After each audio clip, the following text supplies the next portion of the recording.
There we go. Dr. Sean or Dr. Drew Edwards. Hey, Drew. Good morning. Afternoon. Good afternoon. Good afternoon to everybody who's watching, and welcome to anybody who's watching this as a replay. We're going live right now. Today's January 5th, right? It is. Happy birthday to my son, Ian.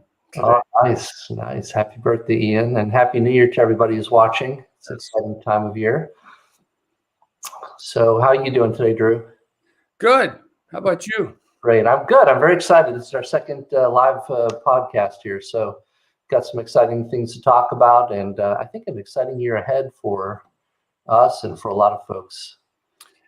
It has to be better than last year, doesn't it? Yeah.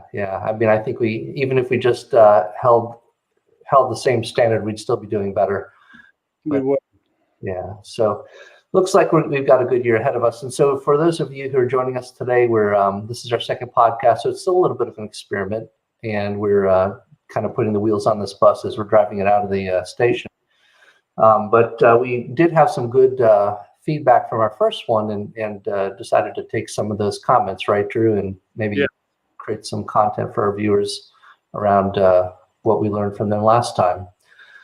So I think today we're going to be talking about Reward Deficiency Syndrome and how that impacts behavior and the underlying neurobiology of that, right? And maybe also get into some of the elements of what writing does for our brain as well, now that we're in the new year. So yeah, we had that article we posted and got a good response about how writing things down forces your brain to remember things more conceptually. And that's the way the human brain is sort of organized to do that, rather than just verbatim transcribing information. So that was very interesting. It's so good that you know so much about the different neural networks and how they work together with a trillion connections working as one. It's pretty amazing. Reward deficiency syndrome is you're going to hear a lot more about this in the next few years, but it's sort of the underlying issue for many of what we're calling the neuropsychiatric disorders, like addiction primarily is where it was really first discovered, and the candidate gene responsible for cocaine and then alcohol were discovered, and how the genetics work in this. And then, of course, depression, anxiety, trauma, they're all working under this umbrella of reward deficiency, meaning we're not happy anymore. When these things happen to us, our ability to feel joy and pleasure from natural rewards, friendships, sunsets, sunrises, goes away. And life is pretty black and white, dull and boring. And as you know, the data with the depression and the suicidality is going through the roof. So we're going to get into that as well today. Yeah, this is good, Drew. So I think putting this into context, give my young assistant here, my dog has decided to join us here today. But I feel like some context is helpful for folks. So, before the pandemic hit last year, what were we focused on? We were focused on the epidemic of opioid use, right? And on how many people were being damaged and unfortunately dying these deaths of despair because of addiction. Right. And then I think this new pandemic, including a pandemic of fear, has gripped us. We've talked about this a lot. Maybe you can kind of share with the audience your perspective on maybe how fear has affected addictive behaviors, what's happening to people who are at home, sequestered by themselves, feeling lonely, detached. What do you see the connection between attachment, social attachment, and addiction is? Boy, that is a big question, because I think the COVID has caused us to hunker down and be more isolated than we've ever been. And I think social media creates an illusion of connections with others that is not real. It's not the same as having a real person face to face in a room where you can laugh and touch, and it's just not the same thing. It's a surrogate, and we've shifted real-time relationships into this sort of surrogate world of social networking relationships. So I want to get that out there, and we'll talk more about that in a minute. But you said something I want to clear up. We don't have an opioid epidemic in that sense. We have an addiction epidemic that has been going on since the late 60s and 70s. And this is the latest iteration. And we had all the pill mills problem, and that didn't drive up addiction like we were told it would. It just made easy access for drug dealers and drug addicts to go get drugs for free, without legal consequences for a few years. We shut all those down, and the opioid deaths mortality almost doubled. So it wasn't the pill makers. It was the fact that we have addicted people, and we've created an environment where you're more likely to become addicted in the culture in which we live in now. So people are shifting, and now the problem is fentanyl and homemade fentanyl. And the addiction is always to getting high. It's the specific drug is not unimportant, but it's not the central problem. So back to reward deficiency syndrome, I need to feel better. What can I take? Oh, I prefer cocaine, or I prefer opioids. Can't get those. Well, I'll drink and smoke weed tonight because I have to change my mood. So the addiction is to elevating my mood. And people don't understand that. And so, and there's other types of addictions as well we can talk about. There's gambling addiction in somebody. There's sex addiction, pornography addiction. But for the purpose of today, I think we'll center it around substances.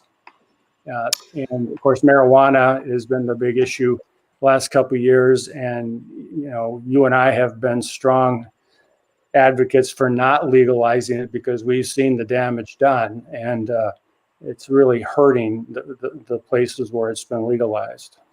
So let's focus on that for just a second, because there is a very strong argument to be made, right, for legalization. The whole idea that decriminalization will destigmatize it and take it out of the black market, and therefore make it a more accessible to people who could use it for therapeutic reasons. There are a lot of good reasons to legalize marijuana. Can you give me a little bit more, and the audience, a little bit more of your background about why you struggle with it? I have my own feelings of it, and I'll share that too. But what are you seeing on the back end? Let's say the negative consequences of something like pot use. Well, the data, we've known the truth about cannabis for a long time. I used to travel around when I was with UF. University of Florida faculty debating people about what was medical marijuana back in the late 90s. And I would give all the facts of how damaging this was to your brain and your cognition, and the damage or the impairment would last for several days after the high went away. So you're still underperforming and dangerous, but you're not aware of it. It's agnosia. And I'd always lose, and then they'd have some woman there who was saying she had a mysterious illness and only government grade marijuana would help her. And I'd ask her, who's your doctor? What kind of doctor he is? What disease do you have? And she wouldn't answer my questions. And she just said, I can't tell you that. And then I saw her in the next 4 states I was at and realized she was an actress, paid to perform to get this thing legal. And so medical marijuana was never the goal. The head of NORML said, we want full drug legalization. That's the issue. And so the research about marijuana has been poor up until the last few years, and we're understanding the different constituents of the cannabinoids. We have somewhere between 60, maybe 100 different cannabinoids. Some are psychoactive.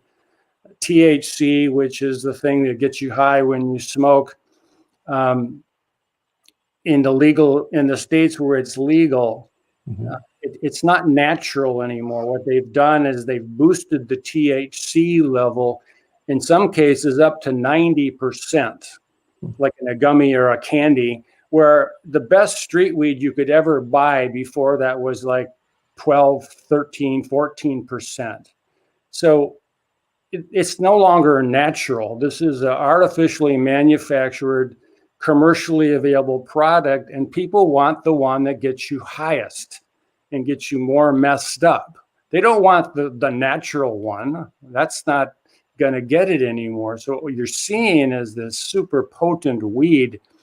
And the data from last year is the teenagers who smoke cannabis more than 1 to 2 times a week are 6 times more likely to do opioids. So what happens is you trigger this reward system, and this reward system is then artificially gratified. You get a high better than watching any sunset you could ever watch, and when the high wears down, the natural rewards seem boring. And so you start with weed, and then you say, well, these will make it even better. And so the progression and the tolerance, it's harder to get a reward the longer you use, because your brain neuroadapts to a level, and people start using harder drugs that last longer, hit them harder.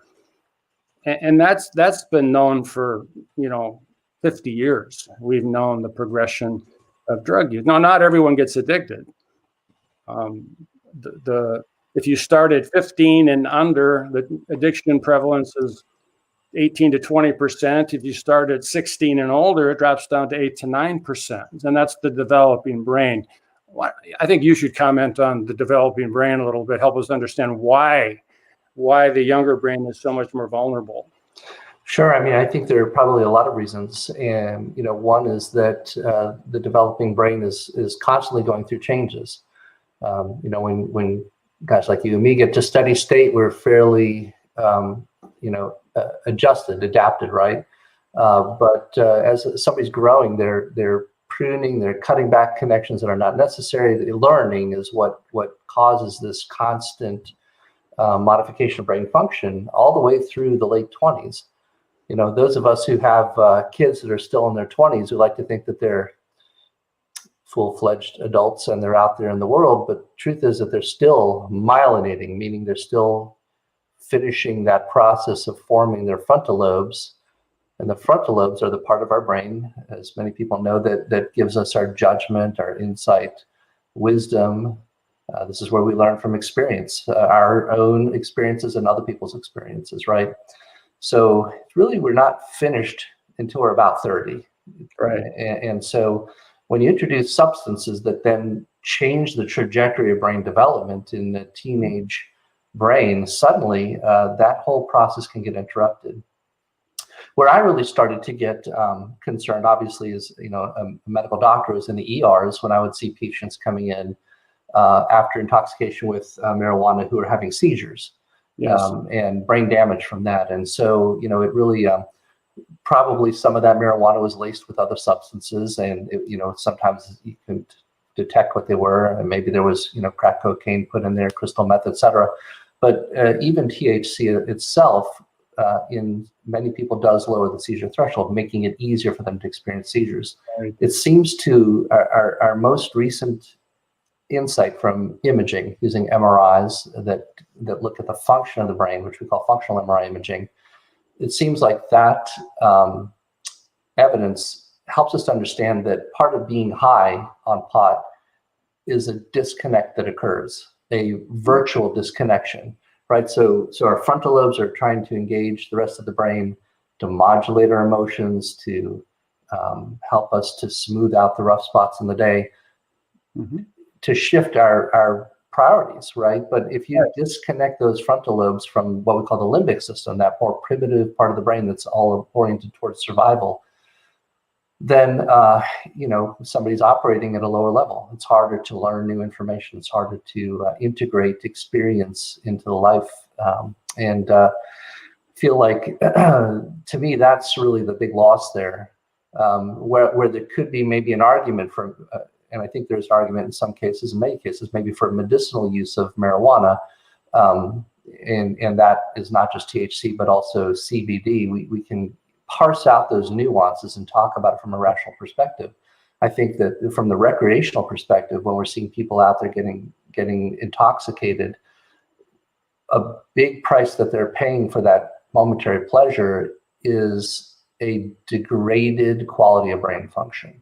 Yes. And we can talk about this in terms of the neuroeconomy if you feel like it, but I think that just to address that issue from the developmental standpoint, if you're disconnecting, we have this property of brain function called neuroplasticity, and then we've named our company after neurogenesis, right? The idea of creating new neurons and New connection. Neuroplasticity is new connections. So a developing brain should be making new connections all the time and integrating new information. And if you're stopping that process, it's really just kind of a loss of intellectual capacity in a way. So you're right, and there is some evidence. The brain, for our viewers, develops in utero from the back to the front. So the frontal cortex is the last part of the brain to develop. It's the part that the other mammals don't have, or have a very, very minuscule portion of it. They don't feel empathy and reason. A human being is the only creature, an adult, will run into a burning building to save someone they've never met because of their ability to empathize and feel the fear and say, "Oh my God, I got to do something." Animals won't do that. Lassie doesn't do that except in the movies, right? Animals smell smoke and run.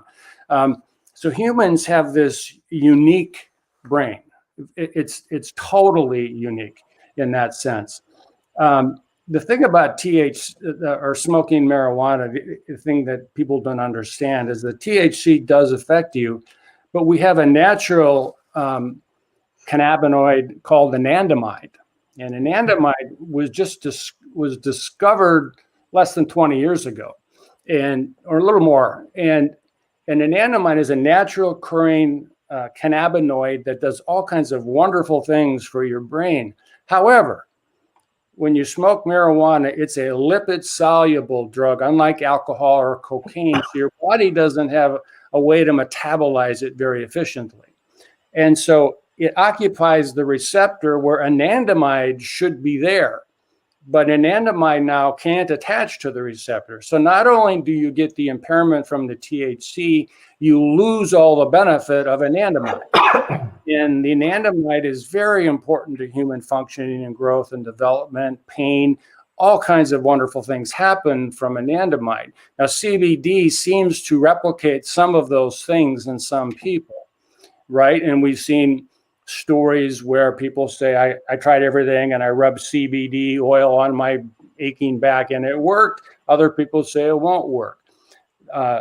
We have a genetic test that we use with our folks that can tell us their risk factor for addiction and which genes they may have inherited that cause an increased risk for a specific drug or reward deficiency.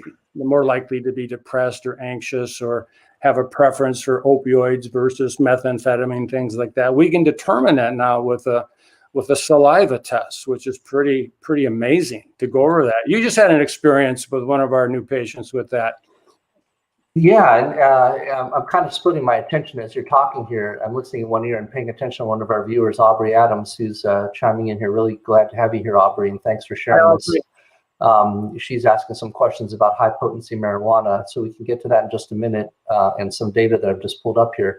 Yeah, I've had a really great experience. I thought it'd be neat to share with the viewers. A patient I'm taking care of, and I'll keep this all very anonymous, was somebody who for years had learned to depend on alcohol to stop an internal sense of anxiety and irritability and anger, and had really become very ashamed of using it. And so in the course of our discussions, I was treating her to help her to overcome some other factors that were impairing her brain function, returning her back to a baseline of normal, which is great. She's operating at a better level than in quite some time. Mm-hmm. But it became obvious that this alcohol use was really heavier than I had expected and probably was contributing to her neurocognitive symptoms and depression. And so it was really cathartic for her to just get this out and reveal it. And I just honored her vulnerability in the process.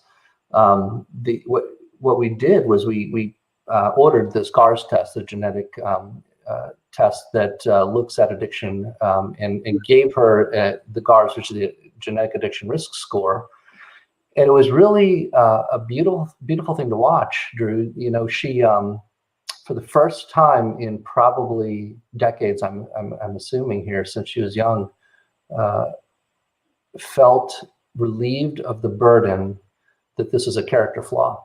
Right. That somehow she was deficient for depending on alcohol. She would do her best. She would stop drinking for 4 or 5 days, but then that urge to drink, driving by a familiar place, didn't want to stop in, but just couldn't help herself from visiting the store to get liquor or wine, made her feel deficient as a human being, and always was there in the back of the mind. She was ashamed. Yeah. So, and then to see that she has, a handful of genes, all of which are tuned in such a way to increase her deficiency in the sense of reward, right? This is what reward deficiency syndrome is all about, is it creates this hole. And so the only time she would feel normal was when she would drink. She would be lacking that sense, and that irritable anger and just snarkiness would come out.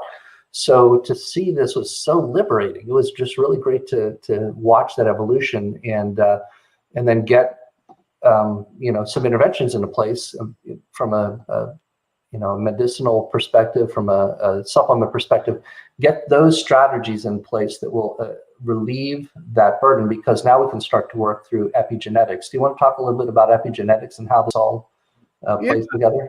I do, and I just want to comment on your experience, because we talked about this, because we know the family isn't like she was raised in a wonderful family. She just had this genetic situation where 1,000 years ago she may never drink alcohol her life, and this would never have been expressed in her. But when in our culture, kids start drinking when they're very young, and so it was expressed, and she became kind of a binge drinker. And fought this so bad and felt so ashamed of herself that she was out of control. When she learned that this has genetic origins, this is a biological problem, not a moral problem. This is like any disease. We get a disease of the lungs or the kidney. We don't judge you as immoral, but you get a disease in your brain. All of a sudden, this judgment comes on you. Somehow you're weak, or you're not strong, or whatever. And stigma is real, but she became destigmatized in that moment, and you saw her liberated from the idea that I'm a bad person, I'm a weak person. And part of our practice together is helping people see themselves not as weak, but as a good person with a bad disease, a brain, but because of neuroplasticity and neurogenesis, we can help people get back to a place that they hadn't been for in years in recovery. And that's really exciting. And you asked me something and I started on a tangent. So the epigenetics, I mean, you're definitely down that road. And I'm just, thinking that talking about that expression of genetics, environment versus genes. Yeah.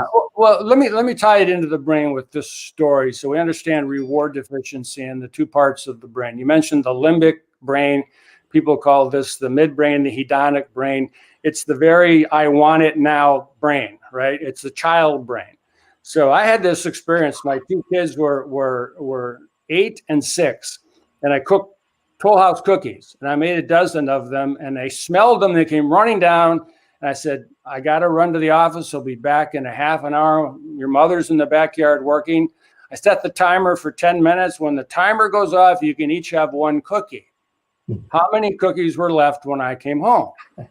0, because their hedonic brain said they smell good, they taste good, I've had them before, I know they're good, why shouldn't I have them? And their frontal brain wasn't developed enough where you and I would say, yeah, we want them, but we don't need the calories. We're trying to watch our cholesterol, our blood sugar. We would have a system in place to inhibit that childish, I want it, because it tastes good. That's what the frontal brain does. And when you start using drugs early, you lose the ability to inhibit yourself. I want it. It feels good. And when you're intoxicated, your yeses become maybes, and your maybe, or your no's become maybes, and your maybes become yeses. So things that you would never do sober, you'll never do. But you get intoxicated, you might do them. And if it's a certain situation, you will do them. And you'll wake up the next day with a ton of regret and shame, like this patient we were speaking of, and feeling like she was a bad person. And so the synergy is the signal goes to the frontal brain, and in humans we can say, yeah, that would feel really good right now to have all those cookies, or to chase that woman, or to drink this, or to take that drug, but I'm not going to do it because I have a value system and I have other goals in my life, and I do not want to go down that road because it's against who I am and what I believe is right or wrong. A child can't do that. That's why they need parents to say, you can't have all the cookies, right? And of course, parenting is another topic for us in drugs. But so epigenetics is the sort of the effect of our environmental stressors on our genetic coding, and it doesn't necessarily alter your genes per se. It alters the expression of how they're encoded, and you know more about this than I do. But when you take the GARS test, we can see the genetic pairs from the chromosome, and when we see one is not where it's supposed to, we call that an allele. And you can inherit those, or you can eventually develop alleles through things like trauma and stressors, and using too much drugs or alcohol. You can cause your brain to change.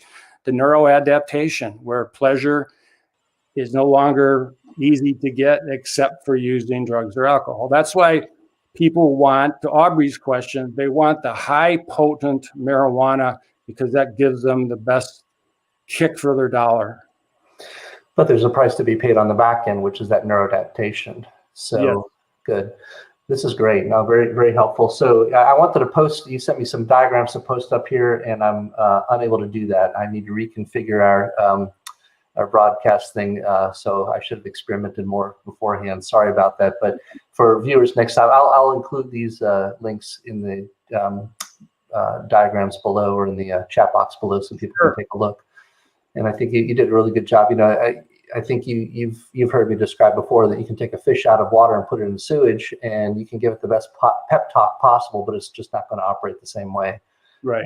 And maybe it'll adapt if it's not the water's not too contaminated, but it's still going to be struggling to operate at peak efficiency or peak productivity. So I think the epigenetics has really explained a lot of what we're experiencing in our environment right now. If you think about 2020 as this turning point in our history, the amount of the area under the curve of anxiety, fear, anger, all the limbic, survival instincts that kicked in, shortages of food, shortages of housing, threats to the supply chain, it felt pretty existential, and I don't think we're past that yet. No, we're not. So moving forward, I think we have a lot of work to do, and in terms of helping people who are struggling with addiction and reward deficiency syndrome. Why do you find yourself drawn to, let's say, the GARS test? And do you want to talk a little bit about Dr. Gold and Dr. Bloom? A little bit, and then we'll circle back to Aubrey's question, and because it makes sense there. So, we had a nice comment there.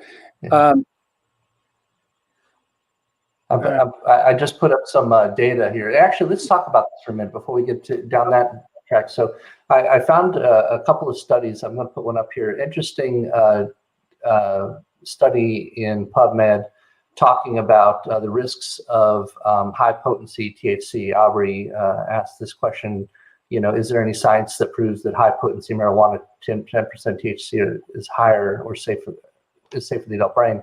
And I did a little search while you and I were talking here. In my preliminary search, I couldn't find anything saying that it's safe, but there's certainly a number of studies talking about how there are plenty of risks. So I've popped up a study here that refers to the association between high potency cannabis use and psychosis, first episode psychosis. And it seems like there's a pretty strong correlation between the use of high potency cannabis and first ever psychotic experience, which I've seen plenty of times in the emergency setting or in my clinic. I think you've seen plenty of people who have also experienced this. But then there's a really interesting Lancet article that just came out last June, or June 2019 now, talking about some of the confounding factors and challenges in these studies. I think it's important to look at this from both sides, that it's possible that we're confounding causation and correlation here. And to me, the link that bridges those is reward deficiency syndrome. Somebody has alterations of the dopamine and their monoamine oxidase genetic systems, the systems that code for those receptors. They may be at a higher risk of psychosis. They may also be at a higher risk of addiction and may be more drawn to marijuana to begin with. And so how do you reconcile those two factors, causation, correlation, your understanding of the literature, and trying to parse those out? Yeah, it's difficult because there's a lot of confounding factors when you look at people who've been using marijuana a long time, and a lot of environmental things, and drug users aren't just using one drug. Maybe when you get to opioids and fentanyl, you are, but poly substance abuse is the norm. I'll take what I can get to get me high, and if I can combine one or two, I'll get higher. The old speedball was the idea. I take heroin and cocaine, and so I wouldn't nod off. The cocaine would keep me awake, so I could do more heroin. Well, that's how John Belushi died. Had he not done the cocaine, he just would have passed out. He would have sedated himself to the point where he slept, but the cocaine kept him awake enough where he overdosed on heroin. You see that with alcohol too, in cocaine. People will die of alcohol poisoning because they're snorting cocaine to stay awake. Your defense against alcohol poisoning is passing out. That's a protective factor. That's what people who black out, where they don't remember part of their evening, they don't pass out, and they have a high tolerance. That's indicative of a genetic predisposition for addiction. And Ken Bloom is the guy who coined the term reward deficiency syndrome. And my mentor, Dr. Mark Gold, he was a chairman at UF when I was there, and he was the 17th eminent scholar. And he mentored me and brought me into the system. And I've published a couple of things with those guys. And Ken is really, about 30, 40 years ago, decided to figure out how to increase dopamine. He recognized early on that addiction, what they all had in common was hypodopaminergia, meaning the more drugs you took, marijuana or heroin, the less dopamine you had as a result. So you can look at it like, what goes up must come down. We're created with the ability to see something beautiful or pleasure. Our dopamine will go up, and when the vagus nerve goes right back to normal again. Well, when you artificially raise the high by taking a drug, you go way higher than normal. So you've expended a whole lot of dopamine. When you come down, you're not stopping at normal. Now you're in dopamine deficit. Now you feel worse. And to really oversimplify it, the solution to feeling worse is more drug. I'll get higher again. And the cycle is one step up, two steps down. You're going down. But the addict is not aware of that. The addict then finally concludes, life is better when I'm high. So I'll just be high as often as I can. The problem is I have to lie about that, and it costs money. And so sometimes I go against my moral code. And as we talked about earlier, drugs also affect the connections between that hedonic midbrain limbic system and the frontal brain that says, no, it's like a little devil and the angel on your shoulder, and the frontal brain says, no, don't do that. And the midbrain says, yes, eat it all, And so you have this situation. In getting back to Aubrey's question, people would always say the problems with marijuana is that it was laced with something else, PCP or methamphetamine, as you said. But it is so potent right now that there's a lot of evidence, but I do not understand why the media is protecting this. But there are toddlers who find daddy or mommy's gummy, which is 90% THC, eat it and they die. Or mommy and daddy are so stoned on what they call dab or wax. It's a high potent cannabis, it's 80, 90%. They're so stoned, they can hardly walk. My patients have said, could you drive a car? Hell no, they couldn't. But they forget that they left their toddler in the car. And it's 140 degrees in the car, locked in the summer. And there's been 12, 20 died in the last 3 or 4 years because of this high potency marijuana. And there was a case last year, ski season in Colorado. This kid went out there. Colorado is legal. He bought a bunch of the high potent stuff and he smoked up. He had a very bad psychotic reaction. He jumped out of, fifth story of his hotel. He killed himself. He was this normal kid just going out to ski, and it affected him like that immediately. So this drug-induced psychosis happens to some people, doesn't happen to most people, but how many people have to die before we realize that it's not worth it? I mean, so some people can get high without getting arrested. We're gonna sacrifice toddlers in the car or drowning in the pool because the parent wasn't emotionally or cognitively aware, or a college kid jumps out a window because he's psychotic from the potency of the marijuana. It is the cannabis. It is the THC level that gets so high that you're so impaired. And the other thing I don't think people understand is the mortality rate from traffic, motor vehicle accidents has actually exceeded alcohol in some of these states. And there's a reason for this. And the famous pilot study, that's pilot, I mean, people fly airplanes. Mm-hmm. They did this study back in the 80s and they've replicated it a few times. And the first one was small. They randomized 2 groups of pilots and they gave one of them government grade marijuana, which wasn't very good. And the other group didn't get anything. And every 30 minutes, they asked them how they felt. And the pilots who smoked the weed said, well, we're not ourselves. We couldn't fly the plane. About 4 hours later, about 95% of them said they were fine. And they also said, do you have anything to eat? We're kind of hungry. They got the munchies bad. Other than being a little dry, after about 6-7 hours, they said they were good. 24 hours later, they tested both groups in a simulator. They didn't tell them what they're going to do. They took off, and then they called an emergency landing. And they came back to land the plane, and about 80% of the pilots who smoked government-grade marijuana 24 hours earlier failed the test.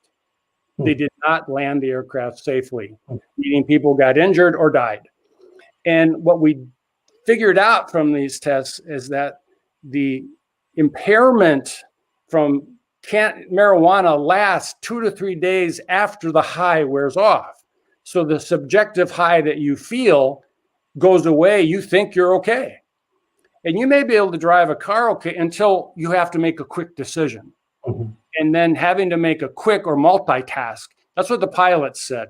Mm-hmm. They freaked out when they had to emergency land because flying a plane is a lot of things at the same time. It's, as you've described it, it's shifting your focus very quickly and rapidly back and forth. They couldn't do that. Mm-hmm. So what you see with chronic marijuana users, their life shifts down into a job that's very easy, that doesn't require a lot of thinking, because they can't perform. You don't see marijuana users as pilots or neurosurgeons or anything because they can't do it. They lose the cognitive ability to do difficult cognitive tasks.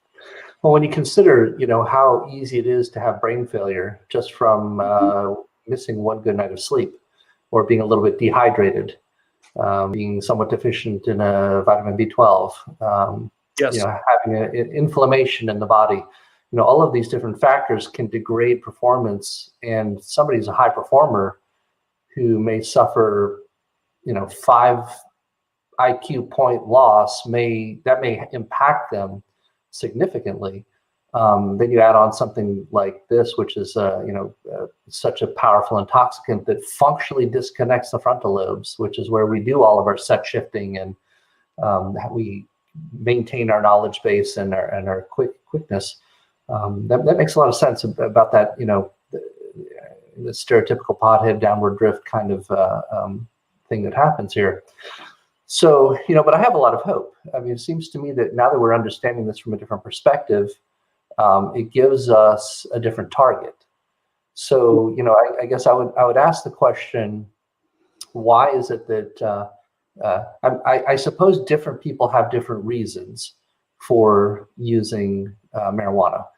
Some because they believe it actually helps them with symptoms from, and I've had plenty of patients who, let's say, have multiple sclerosis. Yes. And so it helps their muscle spasticity or helps them sleep and such. Mm-hmm.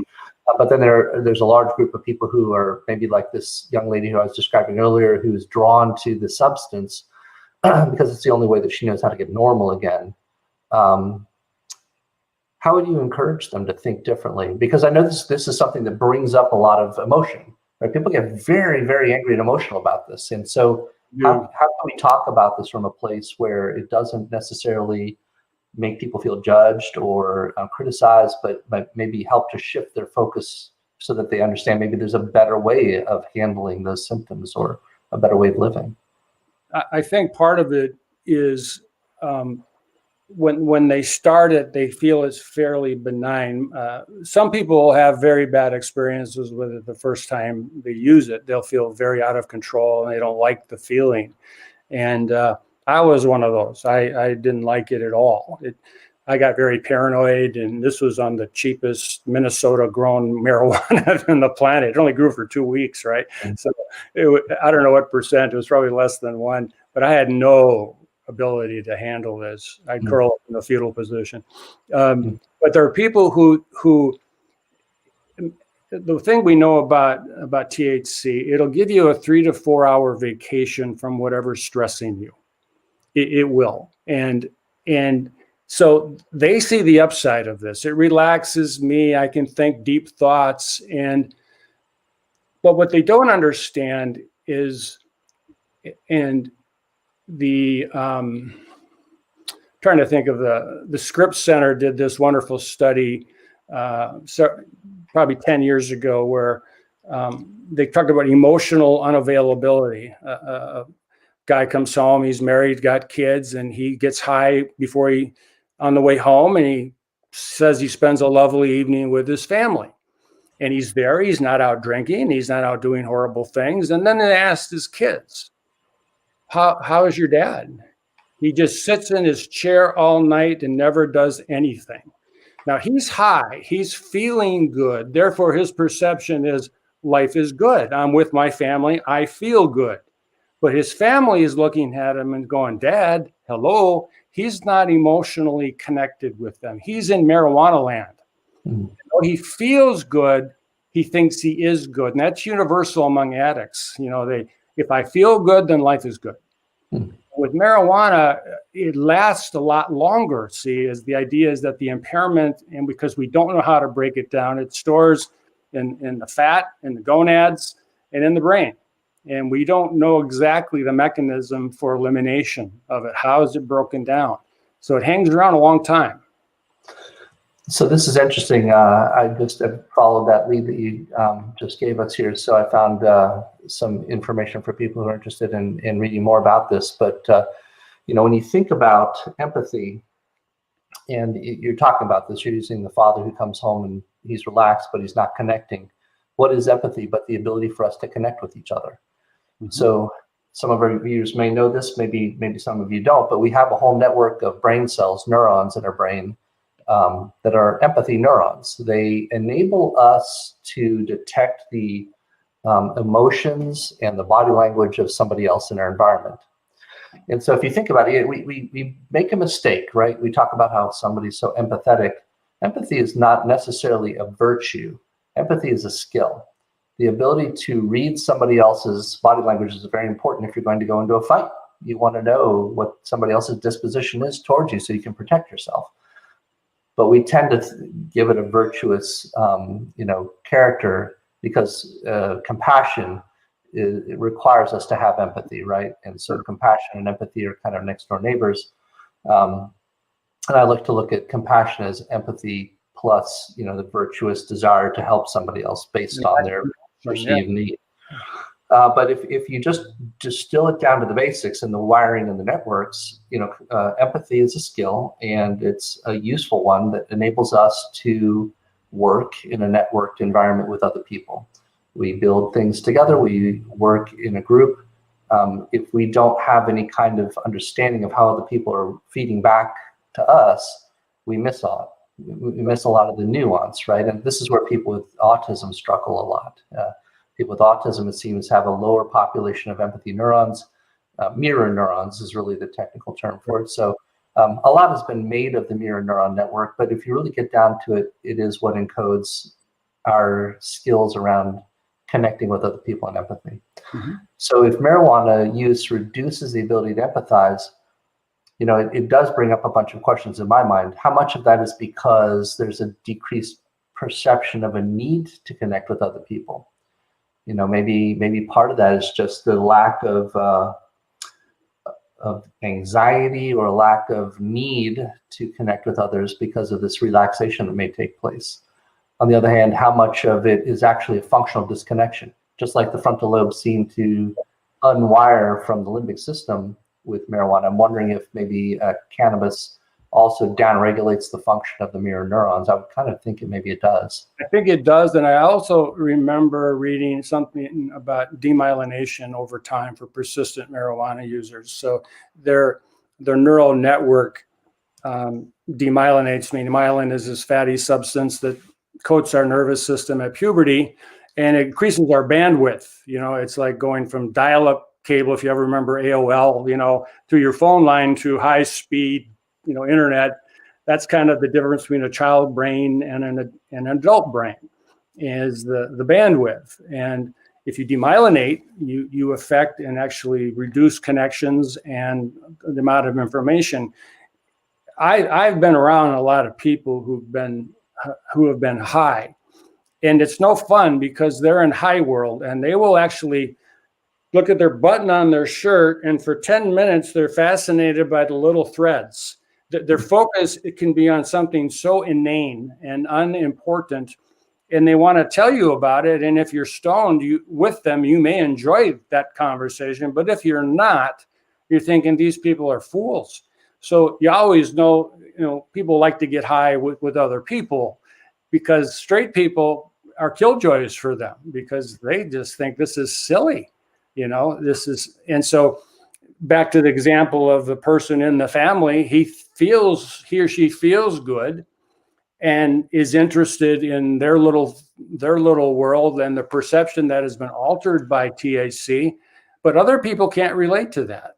They cannot relate to that.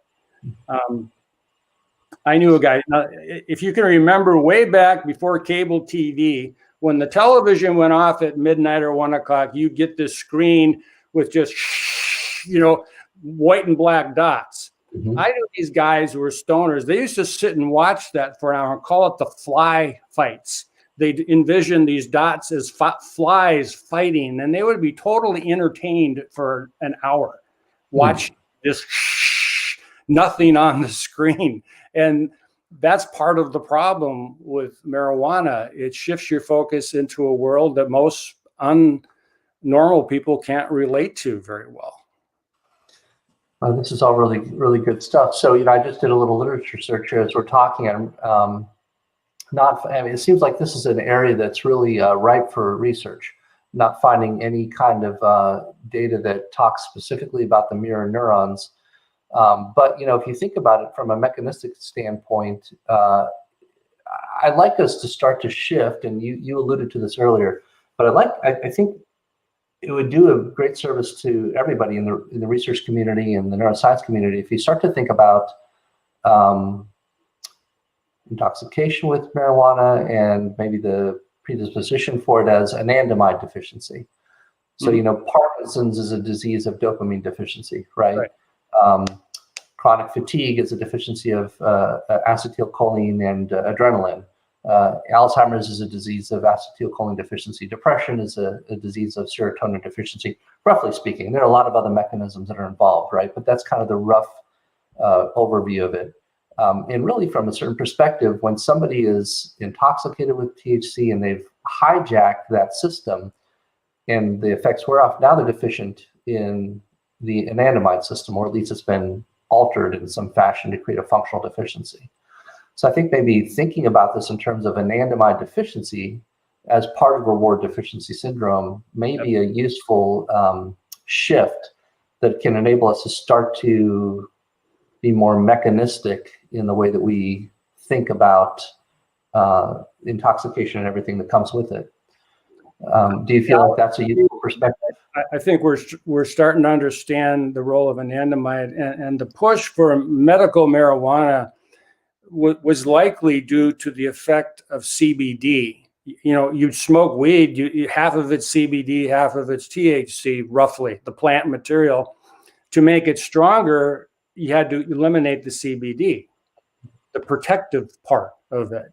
So we talked about, we know that CBD, you talk about marijuana, THC lowers your seizure threshold. Well, CBD does just the opposite. You know, it helps people stop, certain people with seizures, children with disorders that are become orphan diseases, but they're serious. And I think it's a Polodex was the new medicine that came out a couple of years ago to help these children who were having 200 to 300 seizures a day.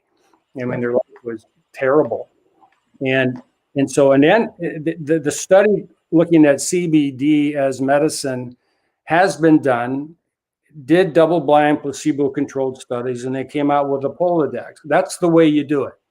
But the people who wanted to legalize it weren't looking at that. They were looking at the money. If you own a couple marijuana shops in a legal state, you're going to be a billionaire in a couple of years. That's how much money is. They're advertising in Forbes magazine, invest in marijuana, and you see the money behind this. It's incredible. So the truth, I don't know if the truth is going to hold up against the money. I mean, that's what's scaring me. The data is very clear. In Colorado, you have these physicians in the hospital, 70% in one city of all the deliveries, the mother tests positive for THC in one hospital. And you know, the OBGYN Association will tell us that babies that have been exposed in utero are smaller stature, they're shorter, and they have smaller heads, i.e. smaller brains. And they have this unique kind of colic it's like fingernails on a chalkboard, you know, and it's just a bad situation all around. But they've been told, well, smoke weed, it'll help with morning sickness. You know, it might, but it'll give you a small baby with a smaller brain. Yeah, thalidomide helped with morning sickness. It sure did. You know. And then you had babies with no arms, right? Yeah, you know, and I don't know, maybe I shouldn't speak like that, because I'm sure that a lot of people that really do believe very strongly that the marijuana helps them, and you know, I certainly don't want to insult anybody or be disrespectful, but you know, I think that I do have this great optimism that we're going to enter a new era here. We are entering a new era where we're getting very precise. People too. Opioids help people too. Sure, right? sure. So it's all a matter of balance. There are people who have to have opioids because they have severe chronic conditions, regional pain syndrome, arachnoiditis, things like this, where there's no cure. And they're on high doses of opiates so they can function normally for 3 or 4 hours a day. Otherwise, they're just bedridden. Right. They're using them to get high. They're using them to enjoy the life they once enjoyed. Mm-hmm. And there's a difference between physical dependency. Those people would go through severe withdrawal if they stopped, mm-hmm. and addiction, where it changes their values and their personality. And their life suffers as a result. There. Yeah. And so some people can maybe use marijuana medicinally and not lose control of their life. Mm-hmm. You know, I don't have any problem with that. But what's happened with the 2 legalized drugs we have, alcohol and cigarettes, kills almost 500,000 people a year. Yeah. Legalization increases use. Mm-hmm. There's no way you can explain it otherwise. Yeah, no, that's a very good point. And I guess a lot of that then comes down to, you know, life is full of choices and we make our personal decisions. But, you know, I feel like maybe this is a good time to kind of segue into a brief discussion about the neuroeconomy. You know, we are entering this new era. In my opinion, I'm going to post the article you wrote about this. a lot of the turmoil and chaos and disruption that we've felt over the last year is a result of everybody waking up to the fact that things are changed, right? Now, it's been in the works for a while, like any major societal shift, but we're going through the most disruptive time in the history of recorded humanity. And so I believe that we're entering a neuroeconomy. We're leaving a cardioeconomy. We're leaving a time when most people in the world made their money off of how much they could lift or move or manufacture with their own, sweat, and their heart function drove that. Now you can run a multi-billion-dollar business from your chair using a computer and your brain, and then the externalized version of your brain, which is the exocortex or the internet. So in the neuroeconomy, we have to be functioning at peak in order to be able to make our money. And as we're seeing this massive divergence in society, there's one group of people that are doing better than ever who have figured that out, and then another big group of people who are unfortunately not, who are still stuck in the cardioeconomy way of doing things. And so making that shift from one perspective to another is really hard. And if you're intoxicated, if your frontal lobes are not engaged, allowing you to be able to envision a different future where you're creating a new environment in this imaginary space, this big digital palette, I think those folks are really being hurt hard and losing out. And my heart goes out to them because, I see this in my clinic. I see people who are addicted who are struggling and they haven't made that mindset change, and it's a vicious cycle. But at the same time, wisdom workers, people who understand this can help them along, I think are going to be very valued in that process, right? And so that's a great point. I will tell parents about the addicted brain. A 10-year-old, 13-year-old child, headlights go out about till Friday, the best. I mean, that's the future they can worry about. Where ours go out for decades in retirement and all those things we worry about. A child's even younger than that. They don't go out very far. And that's the brain of an addict. It's immediate. How do I get feeling better? Because without my drug now and the neuroadaptation which has occurred, I feel terrible. And so my life becomes narrowly focused on getting the drug so I can function, feel normally, but I am not doing very well performance-wise. And the thing with marijuana users is because the drug hangs around a long time, they have the tell me your Latin term for not knowing what you don't know again. Anosognosia. Anosognosia. They don't know what they don't know. And so they think they've got it. I've got it. But they realize they've been working in the same restaurant as a dishwasher or a busboy, and they're 45. And they're not going anywhere. And when they started, they had the capacity to do a lot more with their life. And I had a patient, and I tell this story a lot. He wanted to be an engineer. He's straight A's, and he got a full ride to Georgia Tech. And he wasn't a drinker or a drugger. He was one of these type A. And at Halloween, he went to a party, had a little bit of their punch, which was spiked. And then the joint went around marijuana. He got high, and all that stress of being a type A went away. And by the end of the next year, he changed to a business major. And by the end of the next year, he dropped out. Wow. And he was working for a big mechanical engineering firm where his father worked. After I spoke with him, he was mad as hell because marijuana doesn't hurt you. He went through all this business, and then he finally he called me about 3 months later. He says, "Can I come see you, Dr. Drew?" I said, "Yeah." He said, "I didn't tell you something. He told me the story. I had a full ride to Georgia Tech. I could have been an engineer making 6 figures. Nothing wrong with what he was doing. He was a good man, but he said, I realized marijuana cost me my career. It caught my potential and capacity to do what I was capable of doing. Marijuana took that from me. It was too hard when I was stoned to be that focused and organized to succeed at Georgia Tech. He had the brain power to do it, but marijuana, his focus became on getting high rather than studying too much. Well, so this brings up the issue of mindfulness. Yes. In order to be mindful of your own internal milieu, you have this interoception, right? This is the term that means your perception of your internal state. And we have our exteroception, what's going on in the environment outside. And so if we are disconnecting our frontal lobes, the frontal lobes are what are interpreting our sensory stimuli to give it context and meaning. I'm fond of saying, well, until I mentioned this, you were not aware of the feeling of your chair or of your butt in your chair or your feet on the floor, but all of a sudden you are. Okay, now we've just poked a little hole in your filters. So now your perception is there and you become mindful of that sensation, but then our dopamine kicks in and drowns it out so we can maintain our focus. When somebody's frontal lobes disconnect, they lose that ability to be mindful, to be aware. This is where the anosognosia comes in. It's one thing if you're blind and you're aware of it and you can make adaptations. And when I say blind, I mean figuratively speaking, but obviously, sensory blind as well. It makes sense. If you're not aware, but you're not, you can gain awareness by making adaptations. You can learn, you can research, you can use other tools to adapt. If you don't know what you don't know, how do you make any adjustments around that? And this is what happens when the frontal lobes get disconnected.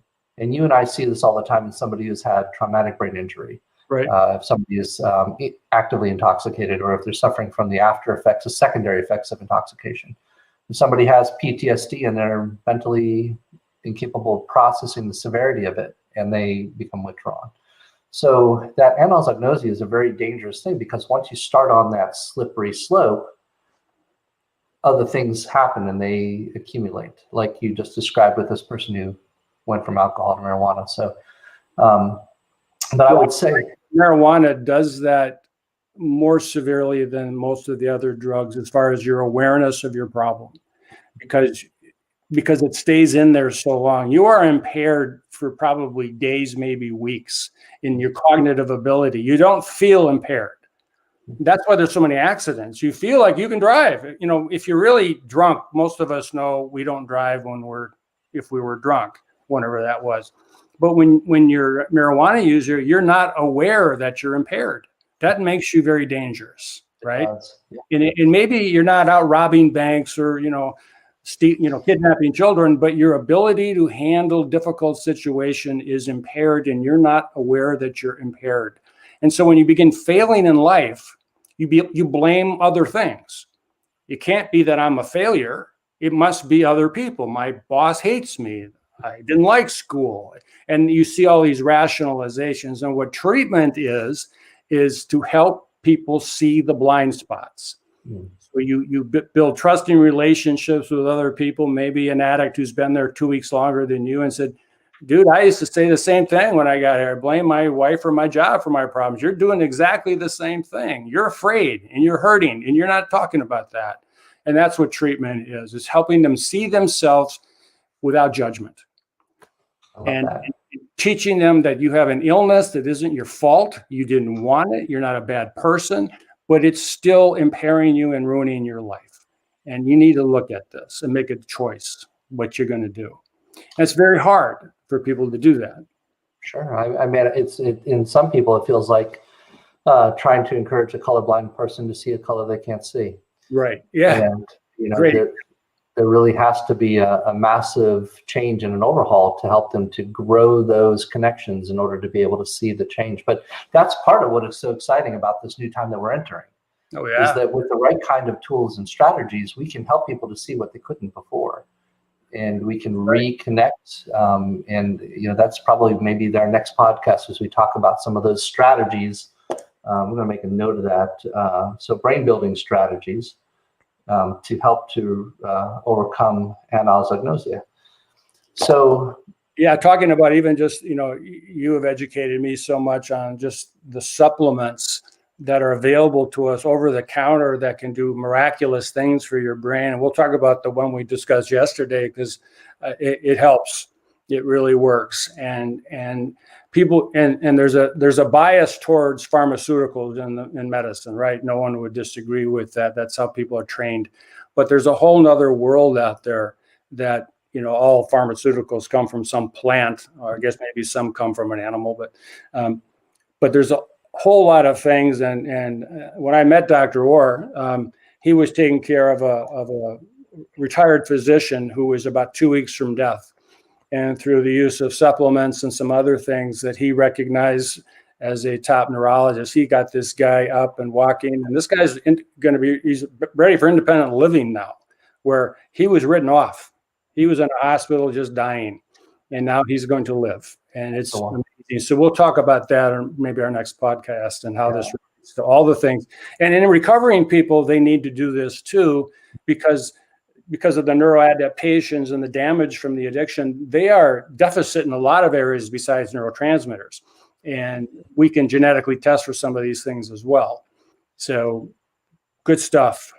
It's really great. And I think maybe that's a good segue when we're talking. And we're going to, in future podcasts, for those who are watching, we're going to have guests here that join us. And the whole idea of holistic health has always had such a marginal feeling. As an allopathic medical doctor, I feel fortunate to have been raised by nurses in a way, and have a broader perspective and appreciation for what nutritional therapy does. I mean, Hippocrates told us, let our food be our medicine and let our medicine be our food. So it shouldn't be off the reservation. I think it all needs to be, brought into a comprehensive approach to improving brain health. But we'll get into some of those more controversial, tricky areas down the road. But I think that one good strategy that you and I have really gotten a lot of good resonance with lately is the idea of writing things down. This is such a good idea at this time of year. I have a ritual where on January 1st every year, I pull out my two big journals and check and see, gauge, did I meet my targets this last year? Did I not? There's something about writing things down that's incredibly useful to improve mindfulness. And, I think this is something I would encourage you all to check out, this blog post that we put up there about how essentially writing things down makes them real, makes them come to pass. And a lot of that comes from the fact that, again, anosognosia, it's hard to know what you don't see. It's hard to see what you don't see, know what you don't know. But when you start to write things down, you're actually tapping into parts of your thinking process that you may not normally allow yourself access to when you're just thinking your thoughts. Right. So maybe next time we'll also talk about the networks, Drew. The default mode network. I'd like to get some pictures up here. We'll prepare for that. But the default mode network is the part of our brain where we're engaging the frontal lobes to think our thoughts, to imagine, to learn from other people's mistakes, to learn from our own, to ruminate and contemplate, and then we shift to the central executive network when we're putting those thoughts into action. Mm-hmm. Now, that part of the brain that makes that shift, we can talk about more, but writing things down helps to make that shift a little bit easier because it frees up some bandwidth, frees up some of our mental processing capacity to actually go and get things done. How many times have you worked with clients who are overthinking, who are ruminating at nighttime, not getting sleep because they're tossing ideas around in their mind? Mm-hmm. That default mode network is what burns out in Alzheimer's disease. Older people who are sitting around and just watching TV and thinking their thoughts, that network gets fried. They're worrying and they're trying to distract themselves with TV or something else. Exactly. I've learned, and there's a couple of studies that I've learned that, transcribing information on your laptop or your phone, you'll get facts, but you won't conceptually learn. The difference is between retaining a factoid and then adding what you've heard. When you write, it engages another part of your brain and attaches to concepts you already know and expands your conceptual understanding of a topic. And I've done that my whole life. That's when I started becoming a good student, when I started doing that. And I didn't know why it was working. I just knew it worked really well. Now there's some pretty good evidence emerging as to why that part of your brain kicks in when you actually manually have to write things down. Conceptual learning is vastly important for wisdom. Having being an encyclopedia of facts is not wisdom. It's being able to apply wisdom to different situations as you conceptualize and conceive them. And we'll end with marijuana causes you to lose that ability to engage from the default mode network to action, the central executive network. Typical marijuana user is amotivational, meaning they get kind of lazy. They don't want to do hard things. Not everybody. I'm not talking about people who are sick and are in pain. I'm talking about the recreational user. And that's the part of their brain that just can't make plans, can't execute very well. And they just lower their threshold and lower their goals. And it's sad. Yeah. Well, this is, we had I want to give a shout out to Dr. Daniel Cantor. He's a friend and colleague as a neurologist. And we just had a great exchange with him on LinkedIn about this issue. I'm going to put the links down below for folks to see. But I think we're recognizing in the neurosciences that there really is a lot of power. And Dr. Cantor made a really neat parallel between the Torah and screens. And I really hadn't made this connection, but if you think about it, the Torah as a religious text it's wrapped around scrolls, and as you're reading it, you're scrolling from one part to another. Yeah. And what are we doing on the screen? We're scrolling from one part to another. I think the difference there is that the Torah or any kind of written material has a three-dimensional feeling to it. And we have a separate network of neurons in our brain called the place cells. And place cells gives a three-dimensional geographic representation of where we are in the world. And so if I pick up a book and I'm reading through it and I know where things are in this book, my place cells are registering where I am and where I need to go to, which is very different from reading on a tablet. Reading on a tablet, I think they're getting better at maybe mimicking the feeling of a book, but still it's a little bit hard to know where you are in that book geographically because it's all in this one object, right? Right. So there's something about writing things down that also helps you to relate to the material differently than when you're texting or when you're typing things down onto a screen that has a scroll. I think there's a lot of neat research that could come out of this, and probably we're way ahead of ourselves in terms of making claims. But as a brain building strategy, I've just learned over the years that my patients really benefit from journaling. Getting the things out frees up brain bandwidth, and it's a great way of helping to overcome this anosognosia and maybe helping to set people onto a different pathway of optimization and high performance. So, absolutely. Yeah. Well, okay, great. Well, this has been a good talk. I think anything else you want to kind of include here before we wrap up for today? No, I think we probably, as usual, went longer than we intended, but that's fine. We will get it done. And now this has been great, and we're going to get better at doing these more regular. We've got so much data, you wouldn't believe it. It's just how do we parse it off into bite-sized pieces for everybody, and it's a lot of fun doing it. Well, it is, and I admire podcasters like Joe Rogan and Lex Friedman. I feel like part of their appeal is to be able to take these topics, something that's difficult, controversial, and not just rush it through, but really dig into it. Yeah. And maybe challenge assumptions. And have we ever talked about the horns of the dilemma? Not on a podcast, no. The whole idea, I got this from one of my favorite books is Zen and the Art of Motorcycle Maintenance by Robert Pirsig. Yeah. Great book. Really helped me to understand, how to think about things philosophically. And he makes a really interesting point that, a dilemma is where you have two options and we get hung up on those options, right? Just like a bull that's going to gore you, you're going to get gored by the left horn or the right horn, but you're going to get gored if you get caught up in that dilemma. But the truth is that there's often a third option, jumping over the head of the bull or sliding under the bull or avoiding the horns altogether.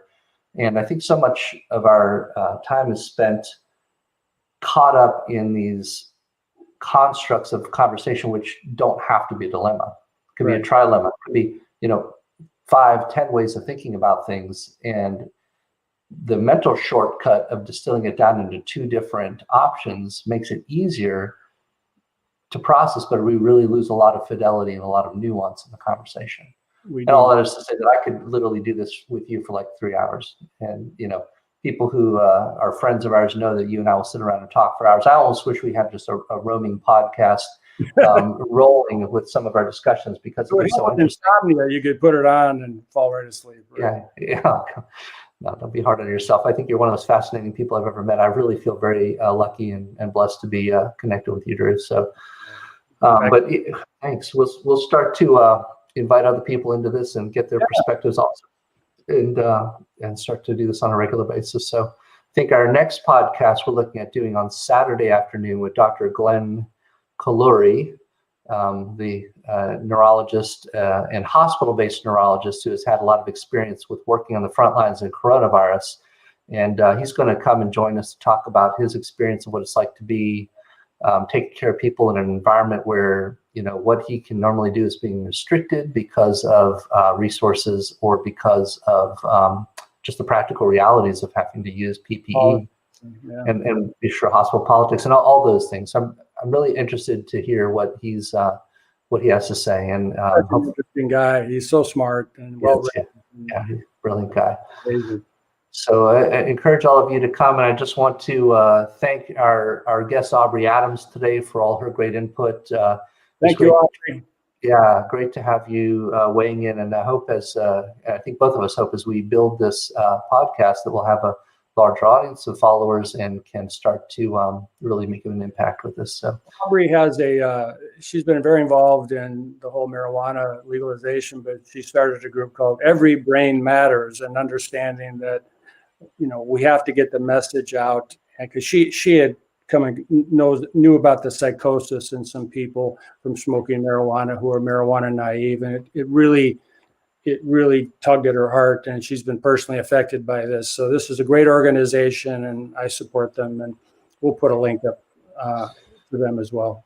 Yeah, it's good to have them there. It's when there's a tide of public support for something and some people are getting hurt by it, those people often get marginalized and their voices get drowned out and lost in the mix. And I think what Aubrey's doing is great as an advocate to help raise awareness for those who've been affected by the negative aspects of marijuana legalization. And I think their voices deserve to be heard. And we ought to be compassionate for those who have been damaged, just like we should be compassionate for people who've lost their lives in airplane crashes and car crashes and any other kind of industrialized product. So, all right, well, thanks very much, my friend. We'll post this up here.